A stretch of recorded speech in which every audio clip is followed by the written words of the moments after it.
शक्तिमान पिता धन्यवाद करते हैं आज के सुंदर बाइबल अध्ययन के लिए। खुदावन हर एक को बड़ी बरकत दे, आशीष कर पिता यीशु नाम से मांगते हैं, आमीन। हम पढ़ेंगे 17 अध्याय न्यायों की किताब। मीका की मूर्तियाँ। एफ्रेम के पहाड़ी देश में मीका नामक एक पुरुष था। उसने अपनी माता से कहा, जो 1100 टुकड़े चांदी तुझसे ले लिए गए थे, जिनके विषय में तूने मेरे सुनते भी श्राप दिया था, वह मेरे पास हैं। मैंने ही उनको ले लिया था। उसकी माता ने उससे कहा, मेरे बेटे पर यहोवा की ओर से आशीष हो। जब उसने वे 1100 टुकड़े चांदी अपनी माता को फेर दिए, तब माता ने कहा, मैं अपनी ओर से अपने बेटे के लिए ये रुपया यहोवा को निश्चय अर्पण करती हूँ, ताकि उससे एक मूरत खोद कर और दूसरी ढाल कर बनाई जाए। इसलिए अब मैं उसे तुझको फेर देती हूँ। जब उसने ये रुपया अपनी माता को फेर दिया, तब माता ने 200 टुकड़े ढलवइयों को दिए और उसने उनसे एक मूर्ति खोद कर और दूसरी ढाल कर बनाई, और वह मीका के घर में रही। मीका के पास एक देवस्थान था।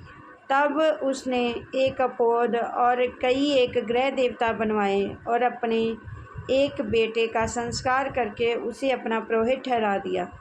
उन दिनों में इस्राएलियों का कोई राजा न था। जिसको जो ठीक जान पड़ता था वही वह करता था। यहूदा के कुल का एक जवान लेवीय यहूदा के बैतलहम में परदेसी होकर रहता था। ये यहूदा के बैतलहम नगर से इसलिए निकला कि जहाँ कहीं स्थान मिले वहाँ जा रहे। चलते चलते वह एफ्रेम की पहाड़ी देश में मीका के घर पर आ निकला। मीका ने